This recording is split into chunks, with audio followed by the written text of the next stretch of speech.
আবার আপনাদের সময় নষ্ট করতে। মধ্যিখানে এক সপ্তাহ জ্বালাতে আসেনি আপনাদেরকে, কারণ আমিও একটু মার্কেট থেকে ব্রেক নিয়েছিলাম। 22,800 বাজারকে আসতেই হবে, বা এটা ইউটিউব ভিডিওতেও বলেছিলাম যে যত রকমভাবেই চার্টে লাইন টানি না কেন, সব কিছুই একটা পয়েন্টেই ইশারা করছিল 22,800। এবার কথা হচ্ছে যে বাজার 22,820 থেকে ঘুরে গেছে, অলরেডি 23,500 আজকে ক্রস করেছে। এটা কোথাও না কোথাও পজিটিভ সিগন্যাল, বাট স্টিল বাজারের খারাপটা কি শেষ হয়েছে? এখনো কনফার্ম নই যে বাজারের পুরোপুরি খারাপটা শেষ হয়েছে কি হয়নি, বাট একটা জিনিস বলতে পারি, এই প্রথম অক্টোবর মাসের 1 তারিখ থেকে মোটামুটি বাজারে ফল শুরু হয়েছে। ফোর্থ ওয়েভ যখন কোনো স্টক বা ইন্ডেক্স কারেকশান করে, বেসিক্যালি সেখানে যত না বেশি প্রাইসকে কারেকশান করা হয়, তার চাইতে বেশি কারেকশান করা হয় হচ্ছে টাইমকে। যে ধরে নিন 2 সপ্তাহ, 2 মাস, 3 মাস, 6 মাস ধরে হু হু করে বাজার উপরে গেছে বা একটা স্টক উপরে গেছে, তো তারপর মানে কিরকম বলুন তো ব্যাপারটা, আপনি হঠাৎ করে প্রচণ্ড জোরে দৌড়ালেন আপনার ক্ষমতার বাইরে। এবার যখনই দেখবেন আপনি ওরকমভাবে জোরে দৌড়াবেন, আপনি কিন্তু হাঁপাবেনও প্রচণ্ড, আপনার রিকভার করতে টাইমও লাগবে প্রচণ্ড যখন আপনি কোথাও বসে রেস্ট নেবেন। কিন্তু যদি আপনি স্লো অ্যান্ড স্টেডি টুকটুক করে হাঁটতে হাঁটতে যান, তাহলে দেখবেন যে আপনার অতটাও রেস্ট নেওয়ার দরকার পড়বে না। তো রেলওয়ে স্টক বলুন বা মিড ক্যাপের যে স্টকগুলোর জন্য বাজার দৌড়েছিল, তাদেরকে যদি আমি একটা মানুষ হিসেবে ভাবি, কোথাও না কোথাও তাদের হাঁপানোর কথা, তারা হাঁপিয়েছে। এবার হাঁপানোর পর একটা লম্বা সময় ধরে রেস্ট ফেস্ট নিয়ে জল, চা, বিড়ি, সিগারেট খেয়ে এবার হয়তো আবার উঠে হেঁটে এগোনোর চেষ্টা করছে। আবার বলছি, হেঁটে এগোনোর চেষ্টা। কেউ এক্সপেক্ট করবেন না আজ থেকে 6 মাস আগে আরভিএনএল, জিআরএসি বা ডিফেন্সের যে কোনো স্টক যেভাবে দৌড়াচ্ছিল, দিনে 15% বাড়ছে, 20% বাড়ছে, বা এক সপ্তাহে টাকা ডবল হয়ে যাচ্ছে, যখন ফিফথ ওয়েভে কোনো স্টক দৌড়াবে কখনো ওই স্পিডে দৌড়াতে পারে না। এটাকে সবার আগে মাথার ভেতর ঢুকিয়ে নিন যে আগের বার যদি 200 টাকা থেকে 400 টাকা যেতে 1 মাস সময় নিয়ে থাকে, ফিফথ ওয়েভে 200 টাকা থেকে 400 টাকা যেতে ওই স্টকটাই কিন্তু 3 মাস সময় নেবে। সো মুভমেন্ট স্লো হবে, স্টেডি হবে। এটা গেল হচ্ছে একটা জিনিস যেটা বলে শুরু করলাম, যে বাজার কোথাও না কোথাও এই প্রথম আওয়ারলি চার্টে 5টা ওয়েভ ক্রিয়েট করেছে। আর প্রথম স্টকের রিভার্সালের বা যে কোনো স্টকের রিভার্সালের, মানে স্টক হোক বা ইন্ডেক্স হোক, ফার্স্ট সিগন্যালই হচ্ছে যে আওয়ারলি চার্টে 5টা ওয়েভ ক্রিয়েট হবে। কারণ একটা জিনিস মেন ট্রেন্ডে 5টা ওয়েভ করে। নিফটি কিন্তু 26,300 থেকে যে পড়ছে, অনেকগুলো রিলিফ র্যালি করেছে, কিন্তু কখনো ক্লিয়ার 5টা ওয়েভ ক্রিয়েট করেনি। থ্যাঙ্কস আবিরকে, ইলিয়াট ওয়েব ব্যাচের স্টুডেন্ট, ও আজকের পুরো এই ডিটেল অ্যানালিসিসটা করে গ্রুপে পোস্ট করেছে। কারণ আমি বাজার থেকে রিটায়ারমেন্ট নিয়েছিলাম কিছুদিনের জন্য, যে নিফটি 22,800 গেলে তবেই আমি বাজারে ফেরত আসবো। কারণ ওই বেকার আজ ওপরে যাবে কাল নিচে যাবে এসব ফালতু কথা রোজ বলে আমার হয় না। তো যাই হোক, 22,800 আপাতত সাপোর্ট নিয়েছে।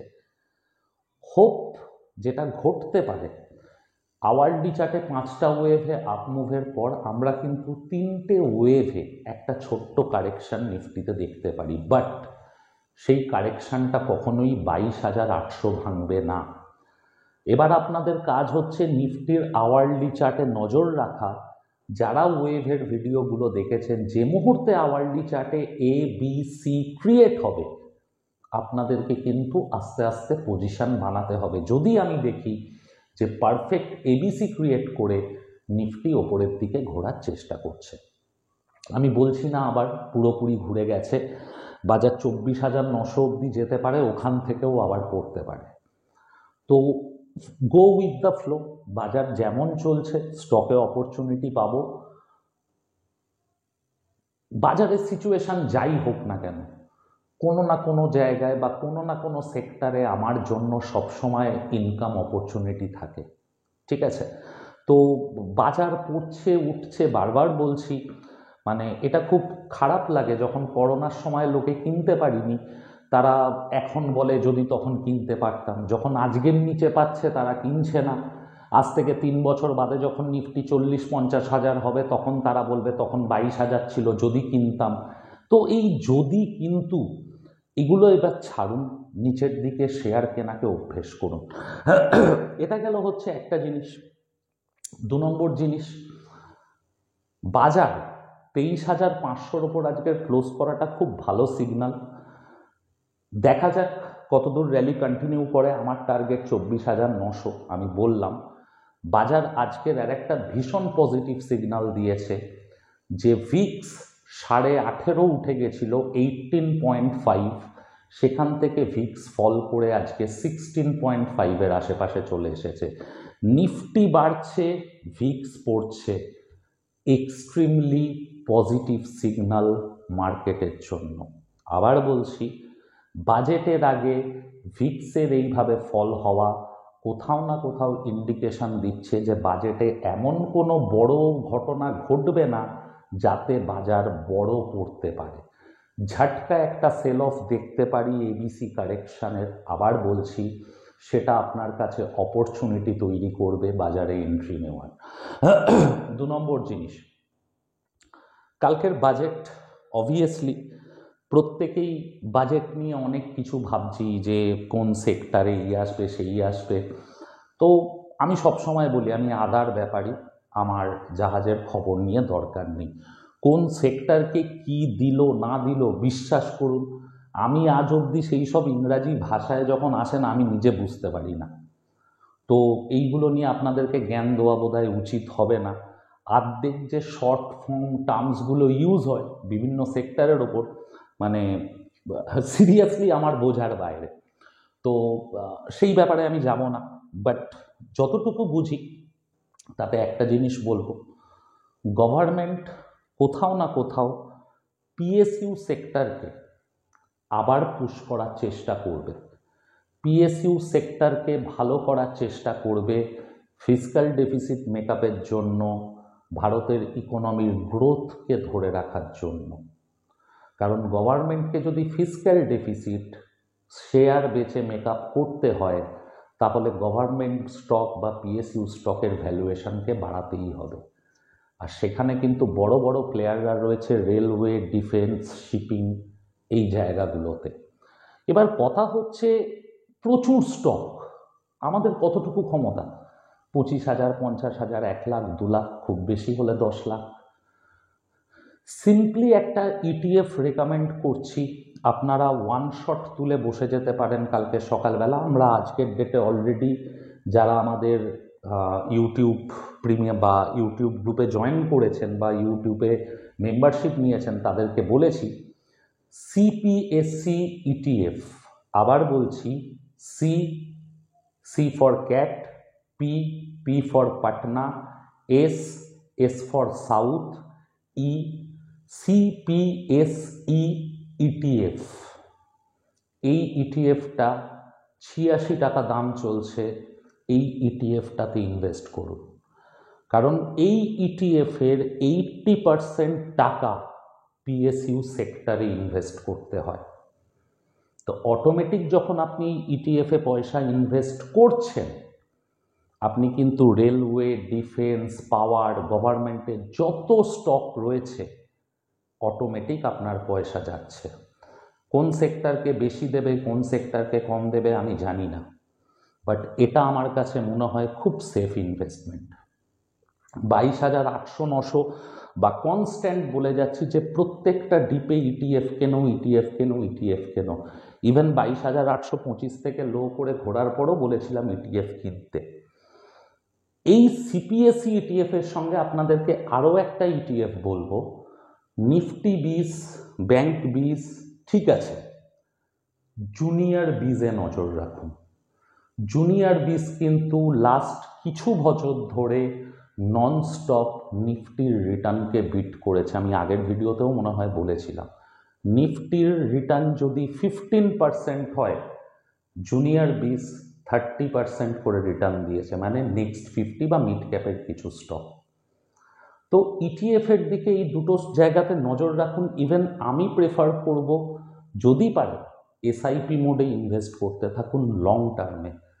বাজারের আচ্ছা ভালো স্টকের চাইতে সেফলি হয়তো অনেক বেটার রিটার্ন দেবে আগামী দিনে। স্টক ওয়াইজ দুটো ব্লু চিপ স্টক বিশ্বাস করুন প্রচণ্ড ভালো লাগছে। এসবিআই মান্থলি চার্ট খুলে ফেলুন, এবিসি খুঁজে পাবেন পরিষ্কার। এসবিআই আমি ইনভেস্ট করছি। 2 নম্বর হচ্ছে ওএনজিসি, কোথাও না কোথাও থার্ড ওয়েভ শুরু করার মুখে। 230 টাকা স্টপ লসে আমার টার্গেট আসবে হচ্ছে 570 টাকা। অবভিয়াসলি বুঝতেই পারছেন পজিশনাল হবে যখন এত বড় টার্গেট নিচ্ছি অ্যাজ পার কি বলবো ইলিয়ট ওয়েভ।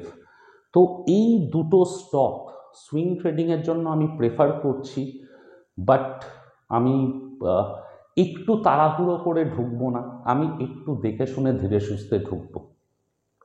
এই গেল হচ্ছে এই দুটো স্টক। অবভিয়াসলি আমি কোনো সেবি রেজিস্টার্ড অ্যানালিস্ট নই, আমি সব জানি, সব শেখাতে পারি, সব বলে দিতে পারি, এরকম একদম ভাববেন না। তো কি বলবো, এই দুটো সুইং ট্রেডিং স্টক আপনারা আপনাদের বন্ধু বান্ধব বা যাদের সঙ্গে আপনার ইনভেস্টমেন্ট অ্যাডভাইস নেন বা আলোচনা করেন তাদের সঙ্গে কথা বলে তবেই ইনভেস্ট করবেন।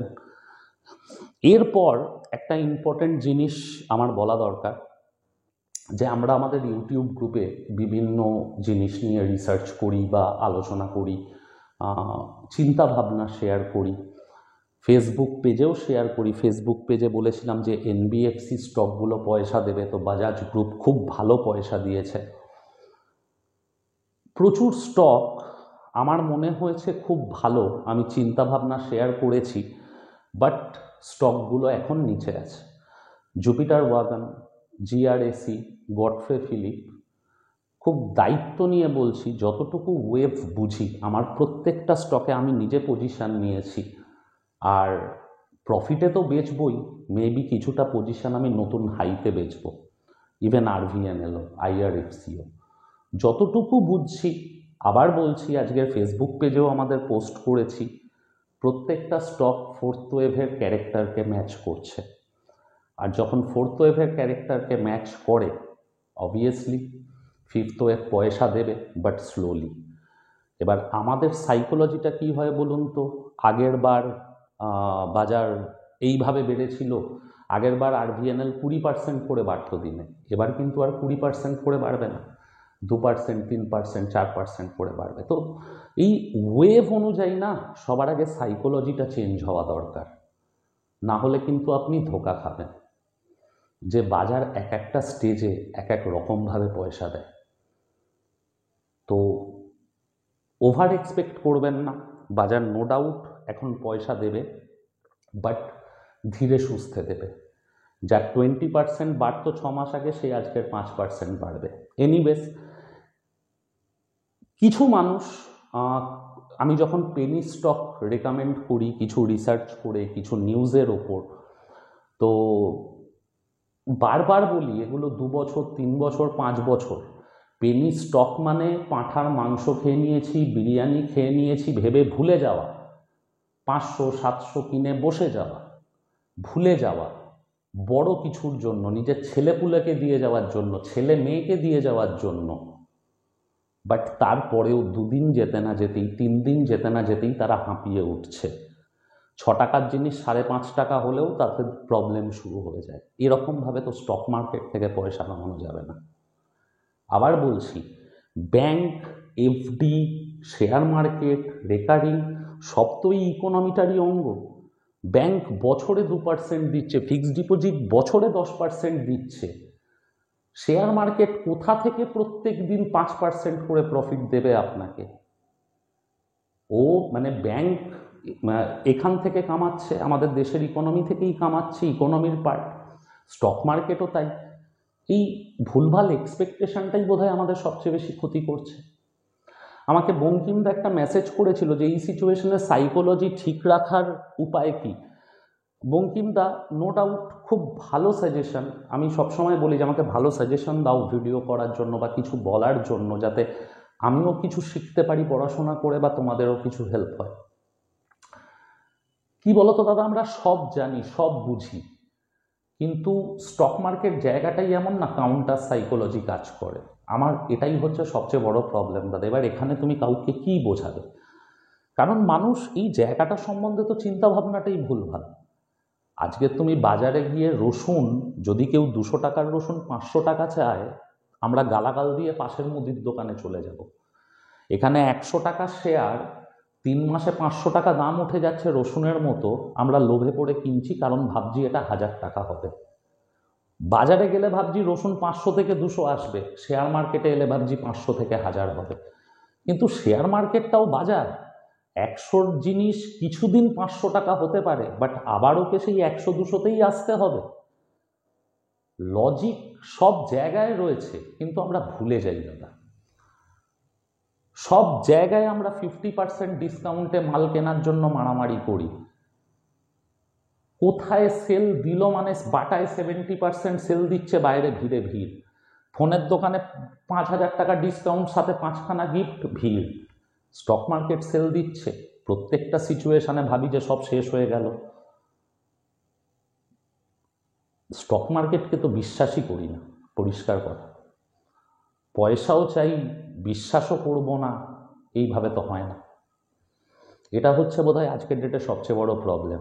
আমি ফিক্সড ডিপোজিট, এলআইসি সবাইকে বিশ্বাস করি, স্টক মার্কেটকে বিশ্বাস করি না। যখন বিশ্বাস করবে মানুষ, 30% নিচে আসার পরও বিন্দাস বসে থাকবে আর বড় পয়সা কামিয়েও বেরোবে। বা যখন স্টক নিচে আসবে আরও বেশি বেশি করে কিনবে। বাজার পড়ছে, নন স্টপ আমাদের ব্রেনের ভেতর ঢোকানো হচ্ছে FII selling, FII selling, FII selling.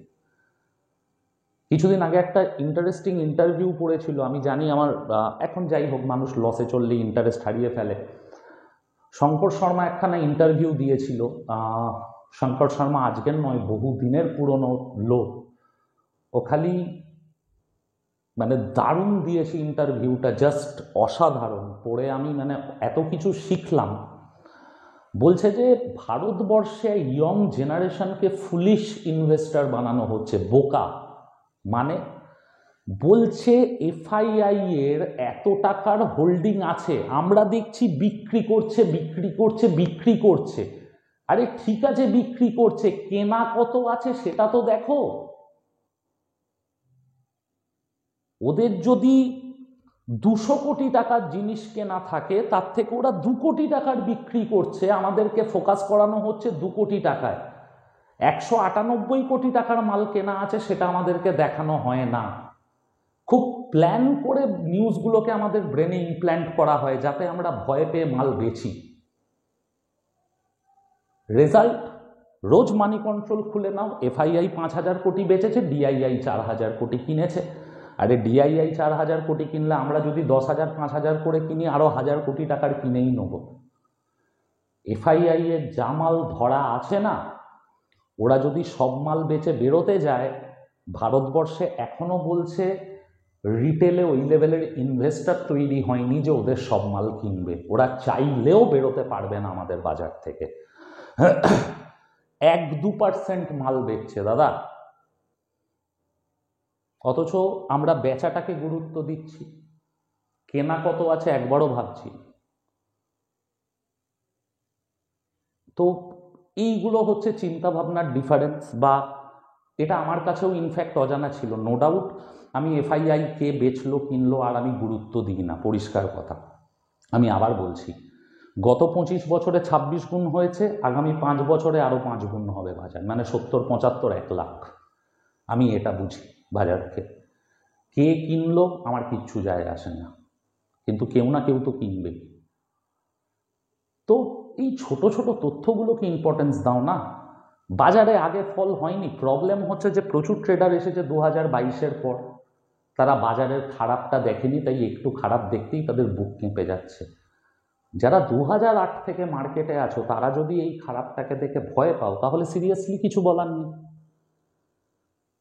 যে কোনো জিনিস যে উঠবে সে নিচে নামবে। সো প্লিজ প্যানিক করা বন্ধ করো। আমি সবসময় বলবো রোজ ভগবানকে পুজো দাও, বাজার আরও 1000 পয়েন্ট পড়ুক, আমি 200 টাকায় এসবিআইকে কিনবো, 150 টাকায় রিলায়েন্স কিনবো। সেদিন আমার কাছে করোনার সময় পয়সা ছিল না, আমার লাইফের ওয়ার্স্ট সিচুয়েশন কাটাচ্ছিলাম আমি। আজকের ডেটে আমি চাই যদি কখনো যদি এরকম ভগবান না করে করোনার মতন সিচুয়েশন আসুক বা মার্কেটে যদি এমন কোনো ঘটনা ঘটে ফর দ্য টাইম বিং 2 মাসের জন্য বাজার 15,000-এ আসে নিফটি, আমি তো সবচেয়ে বেশি খুশি হব, বা আমার হওয়া উচিত যে আমি 500 টাকার জিনিসটা 100 টাকায় পাচ্ছি। সোনার গয়না এক্ষুনি তোমাকে দেবো 50,000-এর গয়না 10,000-এ, তুমি এক্ষুনি কিনবে, শেয়ার দিলে তুমি কিনবে না। সবই জানি সবই বুঝি, বাট জানি না। এবার হ্যাঁ, অনেকে ইউটিউবে মেসেজ করে আপনি খুব অহংকারী, কেতা মারেন। দাদা ব্যাপারটা কেতার নয় গো, ব্যাপারটা রিয়েলাইজেশনের। একদিন না বুঝে বুঝে নিজের অনেক ক্ষতি করেছি। তো কোথাও না কোথাও আমি, অনেকে বলে পিএল স্টেটমেন্ট দেখতে চাইছে, আমি সবসময় বলি আমি লস মেকিং ট্রেডার, আমি প্রফিট করি না, করতে পারি না। আর প্রফিট করলেও সেই প্রফিটের স্ক্রিনশট দেখিয়ে আমার স্টুডেন্ট লাগবে, ক্লায়েন্ট লাগবে, সেটাও আমি পছন্দ করি না। কারণ আমি যে মেন্টালিটিতে যে ক্যাপিটালে ট্রেড করি, আপনার মেন্টালিটি, আপনার ক্যাপিটাল, আপনার ফ্যামিলি কন্ডিশন সেম নাও হতে পারে। আমার বাবা 100 কোটি টাকার মালিক, 2-5 কোটি টাকা ট্রেডিং করলে কিছু যায় আসে না। তো আমার ট্রেডিং একরকম। আপনি 25,000 টাকা মাইনের চাকরি করে তার থেকে 5,000 বাঁচিয়ে ট্রেডিং করেন, তার থেকে আপনি 500 টাকা প্রফিট করেন বা 500 টাকা লস করেন। তো দুজনের জায়গাটা আলাদা, মেন্টালিটি আলাদা না ট্রেডিংয়ের। তো এইগুলো দেখিয়ে, এইগুলো দিয়ে মানুষকে ম্যানুপুলেট করাটা বোধহয় উচিত নয়। আমি ভীষণভাবে ওই জন্য এখন আর একটা টাইমে শেয়ার করতাম, আমারও মনে হয়েছিল শেয়ার করব, লোকে দেখবে, আমার কাছে আসবে যে আমি করতে পারি। তারপর মনে হলো যে না, এটা ভুল করছি। তারপর থেকে দেখবেন আমি টোটালি স্টপ করে দিয়েছি, আমি আর করি না। লাস্ট 6 মাস 5 মাস ছেড়ে দিয়েছি। আর যেটা ভুল নিজে রিয়েলাইজ করি তো ভুল। তো যাই হোক, কালকের বাজেটের দিন লাইভ ট্রেডিংয়ে বসবো আপনাদের সবার সাথে। লস করি প্রফিট করি যা করি একসাথে করব। বাজার এটা, চলুন কাল আর 3 তারিখ দেখা যাক বাজার থেকে কিছু টাকা পয়সা একসাথে বসে বিভিন্ন জিনিস আলোচনা করতে করতে তোলা যায় কি না। আর অর্ঘ্য থাকবে, অর্ঘ্য এইসব ইকোনমিক টার্মসগুলো অনেক ভালো বোঝে, বাজেটে যেগুলো আসবে। তো অর্ঘ্যর কাজ হবে কালকের আমাদেরকে ননস্টপ আপডেট দিয়ে যাওয়া বা বাংলায় অনুবাদ করে দেওয়া অ্যাকচুয়ালি নির্মলা সীতারামন কি বলছে কোন সেক্টর নিয়ে। তো কালকে দেখা হবে লাইভ ট্রেডিংয়ে, ওই জন্য আজকের আর বেশি সময় নষ্ট করব না। বাট বাজেট যেমনই হোক না কেন, as per Dow theory, market discount everything.